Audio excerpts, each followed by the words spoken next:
لبيك اللهم لبيك لبيك لا شريك لك لبيك إن الحمد والنعمة لك والملك لا شريك لك لبيك اللهم لبيك لبيك لا شريك لك لبيك.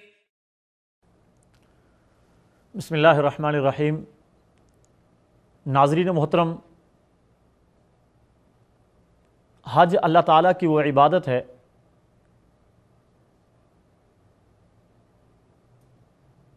جس میں نسبتاً دوسری عبادتوں کے انسان کو تکلیف زیادہ ہے، لیکن اس کا اجر بھی اللہ تعالیٰ کے ہاں بہت بڑا ہے. حضور پاک صلی اللہ علیہ وسلم کا ارشاد گرامی ہے، حج المبرور لیس جزاؤہ الا الجنہ، کہ حج مبرور اس کی جزا جنت کے سوا ہو ہی نہیں سکتی ہے.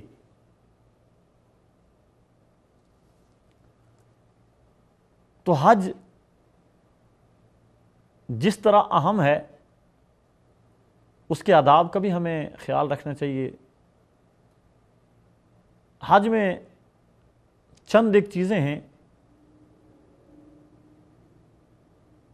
قرآن مجید اور حضور پاک صلی اللہ علیہ وسلم کے فرامین میں ہمیں انتباہ کیا گیا ہے کہ ہم ان سے بچنے کی کوشش کریں. جیسا کہ ارشاد گرامی ہے، الحج اشہر معلومات فمن فرض فیہن الحج فلا رفث ولا فسوق ولا جدال فی الحج. یہ حج کے آداب سکھائے جا رہے ہیں. فلا رفث ولا فسوق ولا جدال فی الحج. ایک مسافر اتنا مشکل ترین سفر کر کے آتا ہے، اپنے سفر کے دوران اسے چاہیے کہ نظر اپنے مقصد کے اوپر رکھے کہ کتنے عظیم مقصد کے حصول کے لیے اس نے یہ سفر اختیار کیا ہے. اور یقین جانیے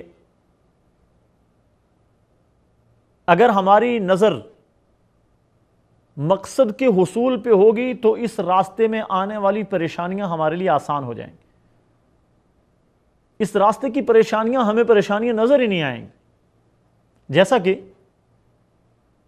بسا اوقات بھیڑ کی وجہ سے، دھکم پیل کی وجہ سے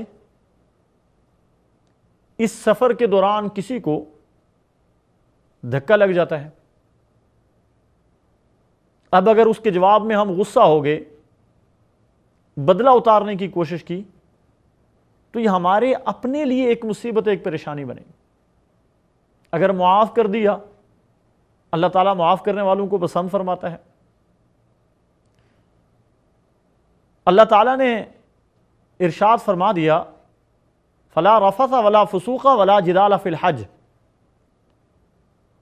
حج میں لڑائی جھگڑا، نافرمانی کی باتیں، فحش اور بیہودہ باتیں نہیں کرنی ہیں. چونکہ حج ایک ایسا سفر ہے جس میں یہ ساری چیزیں ممکن ہیں. پوری دنیا سے مختلف رنگوں کے، مختلف نسلوں کے، مختلف علاقوں کے اور مختلف مزاج کے لوگ ایک جگہ پر جمع ہوتے. ان میں پڑھے لکھے بھی ہوتے ہیں، ان پڑھ بھی ہوتے ہیں، جاہل بھی ہوتے ہیں، سمجھدار بھی ہوتے ہیں، بیوقوف بھی ہوتے ہیں، کچھ ضعیف اور کمزور بھی ہوتے ہیں اور کچھ توانا اور طاقتور بھی ہوتے ہیں. یہ سارے لوگ ایک ہی جگہ پر جمع ہو جاتے ہیں. اور حج میں سارے لوگ ایک وقت میں ایک ہی جیسی عبادت کر رہے ہوتے ہیں. اب جب سارے لوگ ایک ہی وقت میں ایک جیسی عبادت کر رہے ہوتے ہیں تو یہاں ٹکراؤ کا امکان پیدا ہو گیا. شاید ایک اپنی عبادت میں مصروف اور اس کی عبادت دوسرے کی عبادت میں خلل ڈال رہی ہو. لاکھوں افراد کے لیے جو انتظامات کیے گئے ہیں، شاید ان انتظامات میں کوئی خلل آ جائے درمیان میں. لوگ جو یہاں کے مقام کو اس سے پہلے دیکھا نہیں، سمجھا نہیں، بسا اوقات اپنی رہائش سے متعلق، اپنے کھانے پینے سے متعلق کسی دوسرے کو اپنے راستے میں رکاوٹ سمجھتے ہوں اور اپنے ذہن میں یہ بات لے لیں کہ فلاں میرے معاملات میں رکاوٹ بن رہا ہے اور غصہ آ جائے. غصہ آنا انسان کی فطرت میں شامل ہے. تو اللہ تبارک و تعالیٰ نے پہلے ہی ارشاد فرما دیا حج تو کرو، لیکن فلا رفث ولا فسوق ولا جدال فی الحج، کہ حج میں لڑائی جھگڑا نہیں کرنا ہے، لڑائی جھگڑے سے بچ کر رہنا ہے۔ اگر حج کے کامل ثواب کو پانا ہے تو اللہ تبارک و تعالیٰ کے اس فرمان پہ نظر رکھنا ہوگی۔ یہاں حج کے دوران ہو جاتی ہے، فلاں میری جگہ پر آ گیا، رہائش کے معاملے پہ اکثر لڑائی ہو جاتی ہے، سفر کے معاملے میں اکثر لڑائی ہو جاتی ہے۔ سفر میں ہر آدمی سہولت کی تلاش میں رہتا ہے، لیکن اگر ہم نظر رکھیں گے کہ کس مقصد کے لیے ہم نے یہ سفر کیا، حصول مقصد کے لیے راستے کی رکاوٹوں کو برداشت کرنا، دوسروں کو برداشت کرنا، مختلف لوگوں کو برداشت کرنا، یہ ضروری ہے۔ اگر نہیں کریں گے تو اس میں ہمارا اپنا نقصان ہے، ہمارا حج کا وہ جو ثواب ہے اس میں کمی آئے۔ سب سے ضروری چیز جو ہے، نیت کا استحضار ضروری ہے، کس مقصد کے لیے کر رہے ہیں، اور نیت کا استحضار اگر ہر موقع پر رہے گا تو سارے مشکل معاملات آسان ہو جائیں۔ رمی جمرات ایک بڑا مشکل کام ہے، اللہ تبارک و تعالی جزائے خیر نصیب فرمائے سعودی حکومت کو امکانی درجات میں سہولت کی حد کر دی ہے، جس حد تک ممکن ہے عازمین کو سہولیات پہنچانا وہ عازمین کو سہولیات پہنچاتے ہیں۔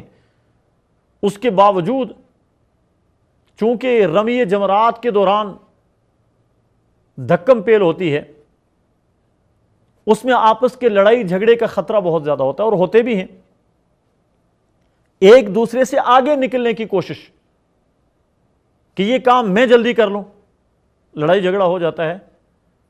اور ہمارے بعض نادان دوست وہ سمجھتے ہیں کہ جو ہم کنکریاں مار رہے ہیں یہ ڈائریکٹ جا کے شیطان کو لگتی ہیں، تو کنکری چھوٹی ہوتی ہے، اپنے جوتے بھی اتار کر مار دیتے ہیں، کہتے ہیں شیطان کو ہی مارنا ہے، جوتا ماریں۔ اللہ کے بندو، جس چیز کا حکم ہے اسی کے اوپر عمل کریں، جو کام اللہ کے رسول صلی اللہ علیہ وسلم نے اپنی سنت سے سمجھا دیا اسی کے اوپر عمل کریں، اسی میں ہماری بھلائی ہے، اسی میں ہماری خیر ہے۔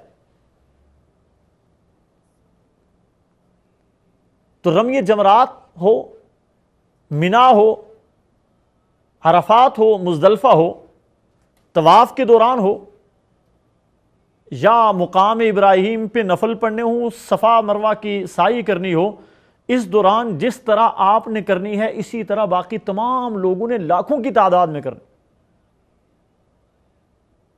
اس لیے اس بات کا خصوصی خیال رکھنا ہے کہ آپ کی وجہ سے کسی کو تکلیف نہ ہو۔ ہاں، اگر آپ کو کسی کی وجہ سے تکلیف ہو جاتی ہے آپ اسے معاف کر دیں، اور معاف کرنے والوں کو اللہ تعالیٰ بہت زیادہ پسند کرتا ہے۔ سفر کے آداب میں ایک اور چیز جو ضروری ہے وہ مال کا حلال ہونا بڑا ضروری ہے۔ انسان کے پاس مال تو ہے، لیکن حلال اور حرام ذرائع سے کمایا ہے۔ ایسا مال ہے جو مشکوک ہے، جو حرام ہے، حرام مال سے کیا ہوا حج مقبول نہیں ہے۔ ایک حدیث مبارکہ میں آتا ہے کہ وہ آدمی جو حلال مال سے حج کرتا ہے، جب وہ کہتا ہے لبیک، تو آسمان سے ایک منادی کی ندا آتی ہے، لبیک و سعدیک۔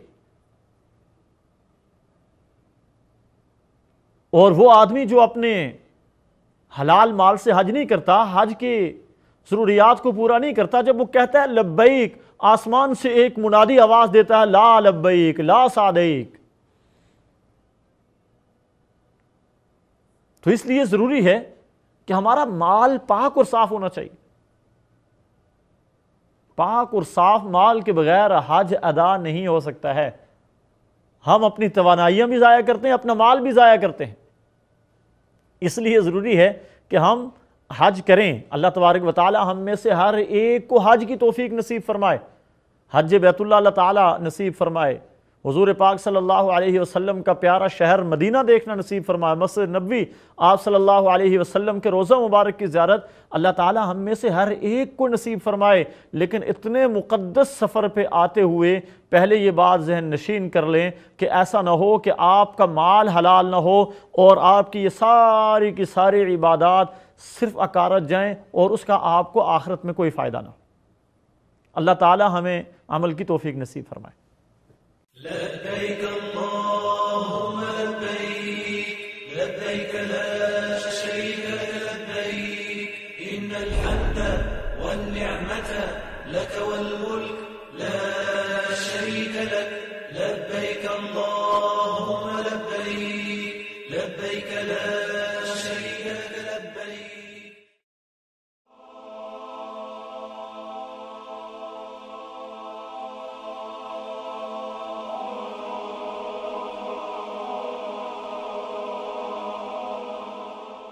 ایمان کی کرن، ہدایت کی شمع، رسالہ اردو۔